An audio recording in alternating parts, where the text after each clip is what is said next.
Sakto, meron ako ditong pork and chicken breast sa ref. Sasamahin na natin sila at gagawa tayo ng masarap na ulam pero madali lang gawin. Nagbukas lang ako ng isang latang pineapple juice, yung sweetened. Mas sweet pa sa jowa mo.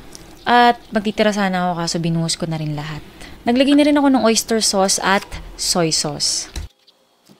At pamintang buo na mas maganda kung dudurugin nyo para mas malasa. Tapos, hinalo ko lang. Ito na yung magiging pinaka-marinade liquid natin or marinade sauce. Hindi naman kailangan pang matagalan, pero kung overnight mas maganda. Pero ito, habang pinaprepare lang natin yung mga ibang ingredients yan, na minamarinate na natin siya. Therefore, mula pang mga 1 hour ko siyang minarinate. Kumuha na ako ng bawang at sibuyas habang lumalangoy yung mga pork and chicken. Pagkatapos, hiniwa ko lang sila ng maliliit.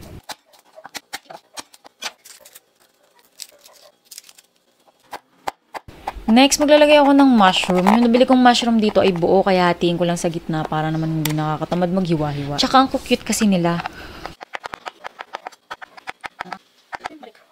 At gamit ang aking induction cooker, ayan, nagpainit na ako ng kawali, naglagay lamang ng konting mantika. At naglagay din ako ng konting butter or margarine. Kung wala, pwede namang wala, pero mas masarap kung meron. Inuna kong lutuin yung marinated pork kasi mas matagal tong lumambot kaysa sa chicken breast.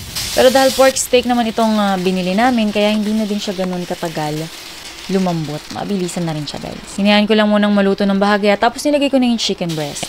Hinayaan ko lang maluto hanggang sa mag-light brown and then set aside. O, again, huwag yung papapakin. Next, gamit yung same kawali natin kanina, naglagay lang ako ng konting mantika. Tapos, hinulog ko na yung bawang at sibuyas. Kung mapapansin nyo, may buong bawang dahil wala lang, tinamad na ako maghiwa kanina. Pwede na yan. Inihulog ko na nga din yung mushroom. Ang cute talaga nila. Tapos, tinimplahan ko ng asin, paminta, at konting asukal, pampalasa. At naglagay rin ako nitong paborito kong herbs, dried oregano and basil. Kung wala naman kayo, pwedeng wala niyan. Wala namang pilitan. Naghulog pala ako ulit ng konting butter or margarine, mga 1 tablespoon. Pagkatapos, para makasure ako na mas malambot pa yung pork, hinulog ko muna yung pork. At nilagay ko na nga yung marinade sauce. Ito optional, naglagay din ako ng kalahating meat cubes, kayong bahala kung pork, beef, or chicken. Ginawa kong medium heat yung induction cooker hanggang sa kumulo, pagkatapos tinakpan ko at hininaan ko naman ng bahagya yung apoy. Hindi pala yung apoy, yung init. Ayan na nga, kung mapapansin nyo, na-reduce na yung sabaw or yung sauce. Tiningnan ko kung malambot na yung pork at yan, tamang-tama malambot na yung pork. Chinek ko din yung lasa, kaya naglagay pa ako ng konting patis. So, pwede nyong timplahan ayon sa inyong panlasa. At oras na para ilagay yung ating cream. Hinalo-halo, pagkatapos naglagay ako ng isang lata ng mais. Hindi ko pala nilagay yung sabaw ng mais. Yan, sinala natin siya. Kayo, ano palang ulam nyo? Comment down below. Ayan, tinikman ko ulit kung sakto na ba sa lasa. Pagkatapos, ininit ko lang konting kulo at ayan na nga, ready na siyang kainin.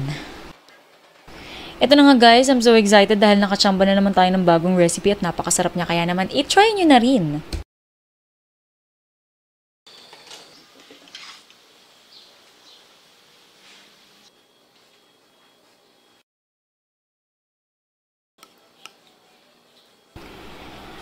Pwede pang lunch, pang salo-salo, pang handaan, at pwede nyo ring pang benta. Kaya naman kainan na. At dahil dyan, ako nga palang inyong kusinerang inhinyera, Jane Agustin Silvestre. And see you in my next vlog. Bye!